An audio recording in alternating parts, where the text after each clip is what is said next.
오늘도 말씀 묵상 모든 가족들 가운데 주님의 이름이 충만하기를 소원합니다. 오늘도 같이 묵상하실 말씀은 마태복음 22장 15절에서 22절 말씀입니다. 오늘 같이 묵상하실 말씀은 마태복음 22장 15절에서 22절 말씀 제가 봉독하겠습니다.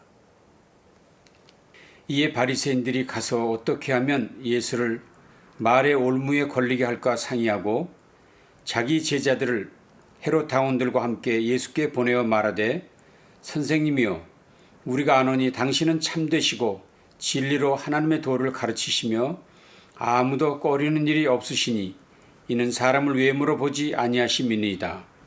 그러면 당신의 생각에는 어떠한지 우리에게 이르소서. 가이사에게 세금을 바치는 것이 옳으니까 옳지 아니하니까 하니 예수께서 그들의 악함을 아시고 이르시되 외식하는 자들아 어찌하여 나를 시험하느냐. 세금 낼 돈을 내게 보이라 하시니 데나리온 하나를 가져왔거늘 예수께서 말씀하시되 이 형상과 이 글이 누구의 것이냐. 이르되 가이사의 것이니이다.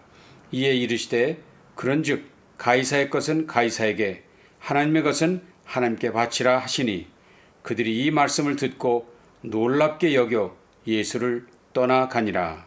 아멘. 성경 말씀 중에서 잘못 사용되는 것들이 많이 있습니다.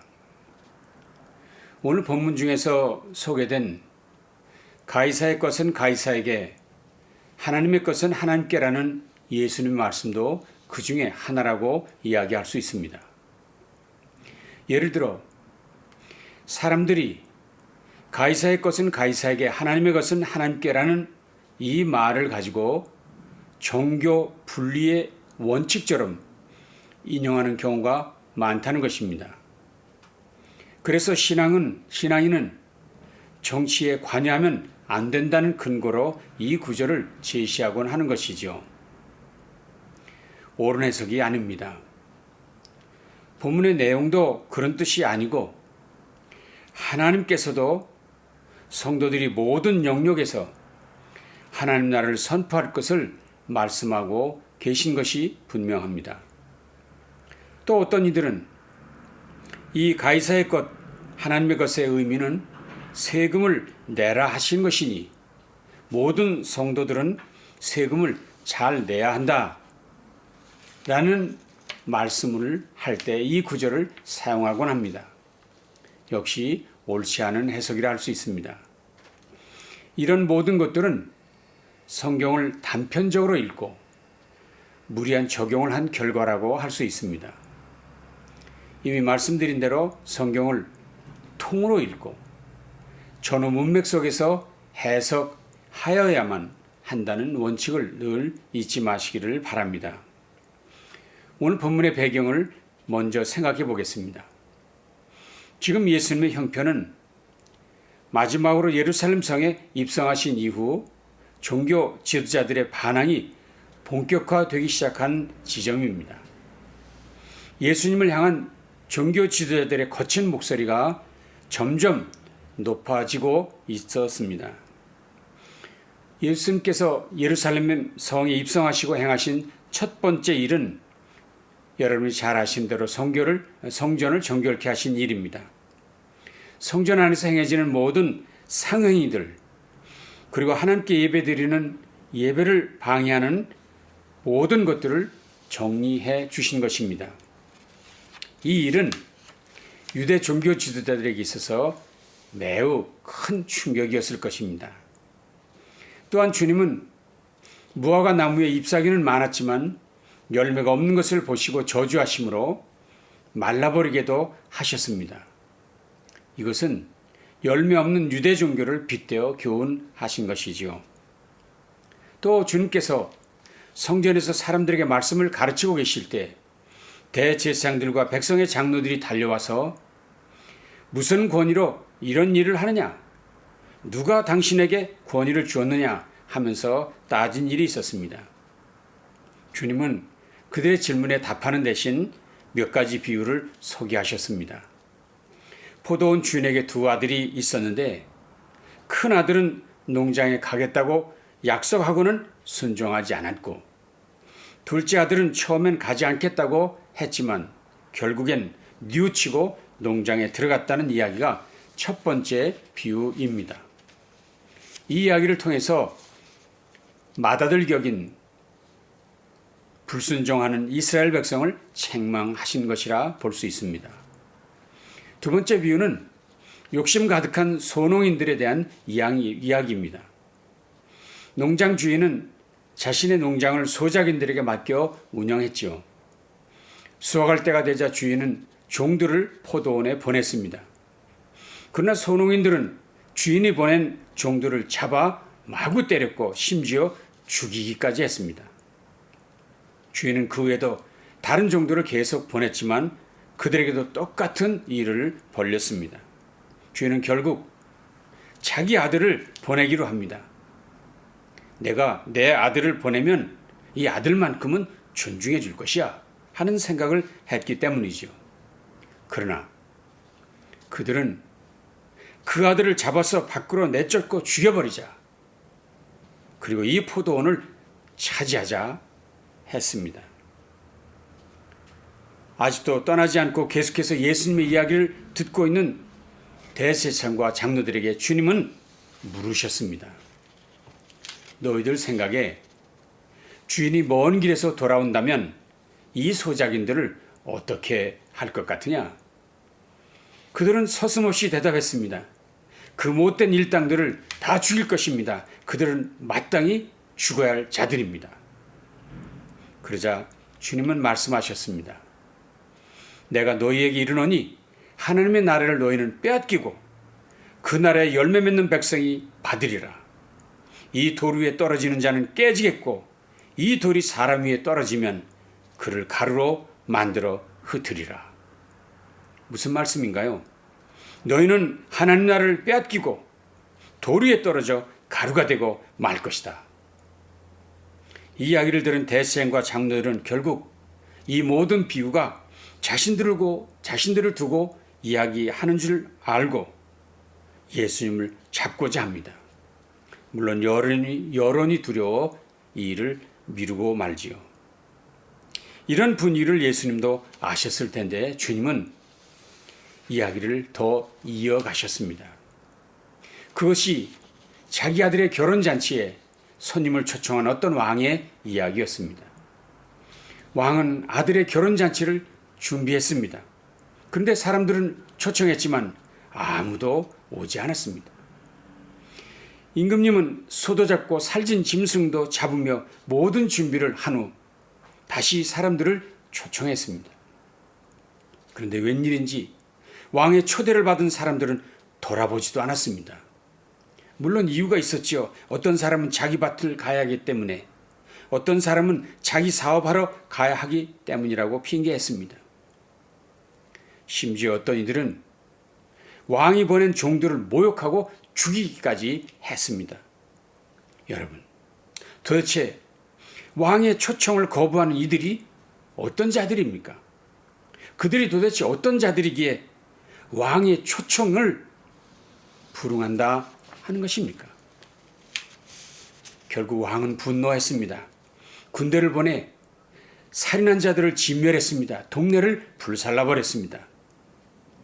그리고는 종들에게 내거리에 나가서 누구든지 만난 대로 사람을 데려오라고 명령했습니다. 결국 잔치 자리에는 많은 사람들이 모여들었습니다. 그런데 왕이 손님들을 둘러보는 중에 예복을 입지 않은 한 사람이 눈에 띄었습니다. 왕은 그에게 말했습니다. 친구여, 어떻게 그런 모습으로 감히 이 왕의 잔치 자리에 들어왔냐? 물었습니다. 그렇습니다. 왕의 잔치에 참여하려면 그렇게 무례하게 행동해서는 안 된다는 것입니다. 왕을 우습게 여긴 것이지요. 왕의 초청을 소중하게 여긴 것이 아닌 자였습니다. 임금은 크게 소리질렀습니다. 이 사람을 여기서 당장 끌어내서 묶고 바깥 어두운 곳으로 던져버리라. 이렇게 비유를 다 마친 예수님은 말씀하셨습니다.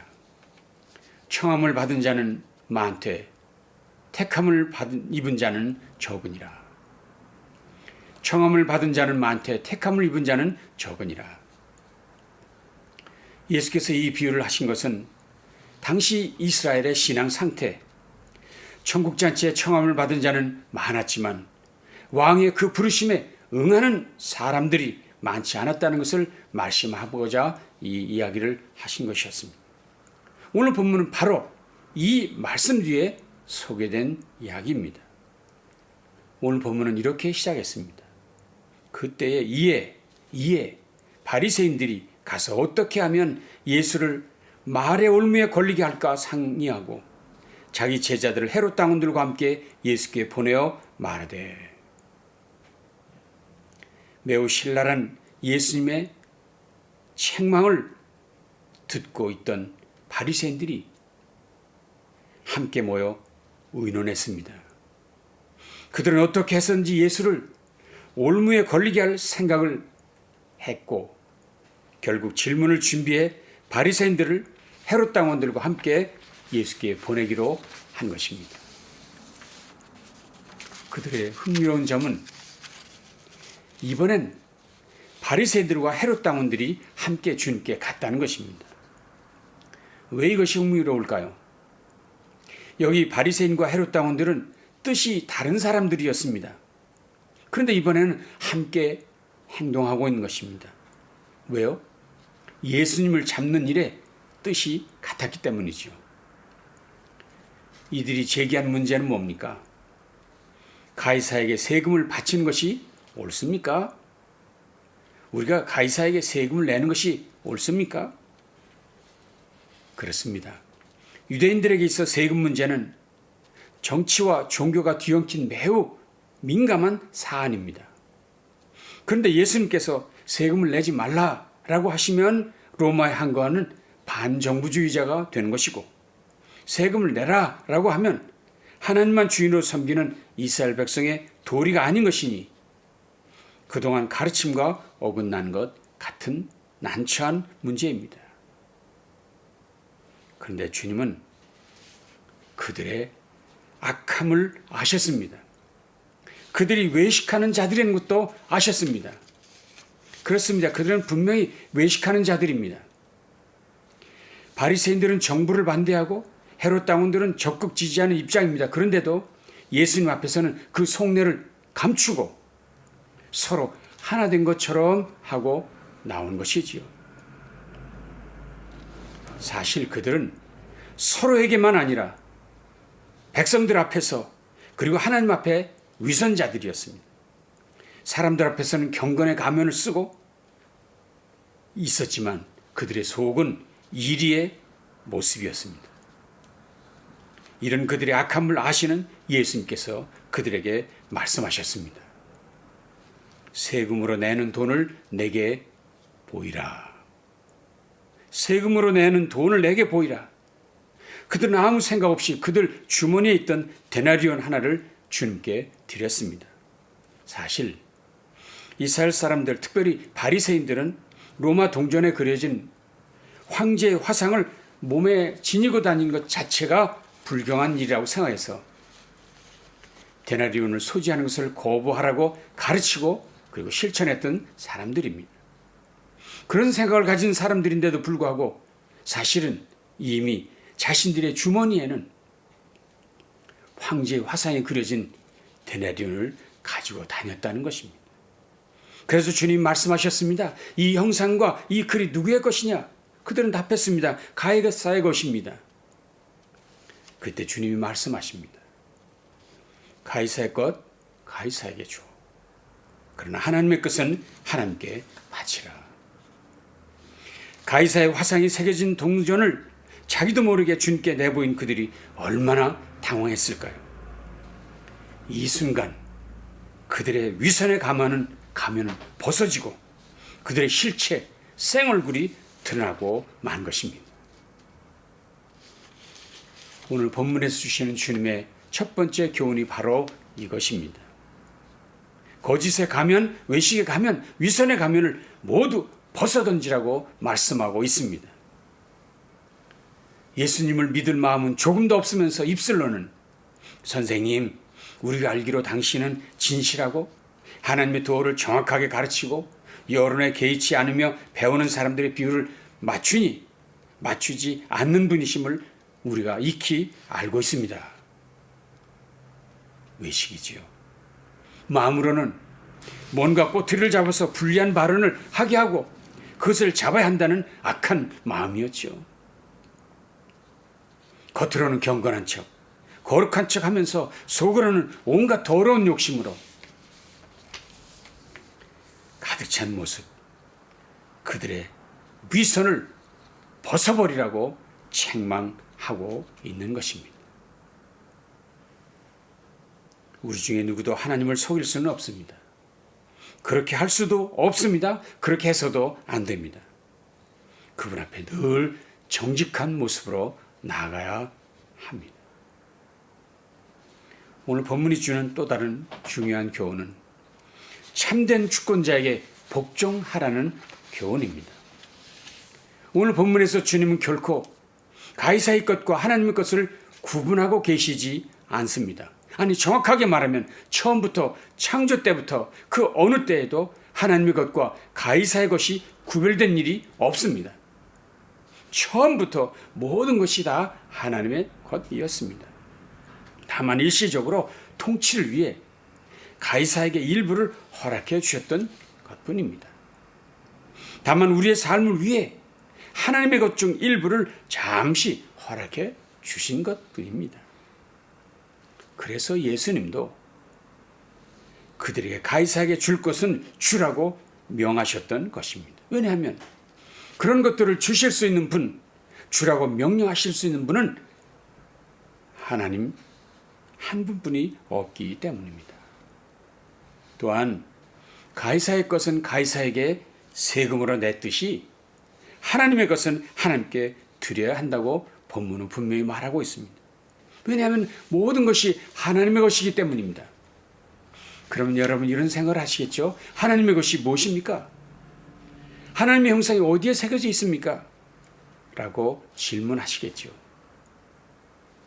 그러나 성경은 분명히 말합니다. 창조 때 저와 여러분을 하나님의 형상으로 지으셨다 하셨습니다. 그러니 하나님의 형상이 저와 여러분에게 있다고 말씀하고 있는 것입니다. 그러니 우리 속에 하나님의 형상이 있다면 이미 우리는 하나님의 것이라는 것이니 이제는 우리 자신들을 하나님 앞에 온전히 드려야 한다는 것입니다. 그래서 오늘 본문에서 주님 말씀하셨습니다. 하나님의 것을 하나님께 드려라. 내게 하나님의 형상이 새겨져 있으니 너 자신을 하나님께 드려야 한다. 여러분과 모든 것은 하나님의 작품입니다. 하나님의 쌓인 하나님의 형상이 찍혀진 존재들입니다. 그분이 우리의 참된 주권자 주인이십니다. 그러므로 범사의 모든 것의 주인 되신 그분의 소유권, 주권을 인정해야 합니다. 그리고 그분의 말씀에 순종해야 합니다. 두 아들의 비유에서처럼 입술이 아니라 행동으로 실천해야 합니다. 포도원 농부들의 이야기에서처럼 주께서 우리를 포도원에서 일하도록 품꾼으로 불러주셨음을 크게 감사하고 그분의 말씀에 감사하며 순종하고 주인의 아들 되신 예수님을 섬겨야 합니다. 그렇습니다. 모든 것이 하나님의 것일 뿐입니다. 오늘도 범사에 하나님의 주인 되심, 하나님의 주권자 되심을 인정하고 순종하시는 우리 복된 성도들이 모두 되시기를 주님의 이름으로 축원합니다. 기도하시겠습니다. 주님, 오늘도 귀한 말씀으로 우리를 새롭게 하시니 감사합니다. 모든 것, 나의 삶 전부가 주님의 것이오니 나의 삶 속에 주님의 형상이 새겨져 있사오니 주님의 것으로 주님의 소유를 인정하고 주님의 주권을 인정하며 오늘도 주님께 순종하는 삶을 살아가는 우리 모두 되도록 함께해 주시옵소서. 예수님 존귀하신 이름으로 간절히 축복하며 기도합니다. 아멘. 남날도 주님의 이름으로 승리하시기 바랍니다. 감사합니다.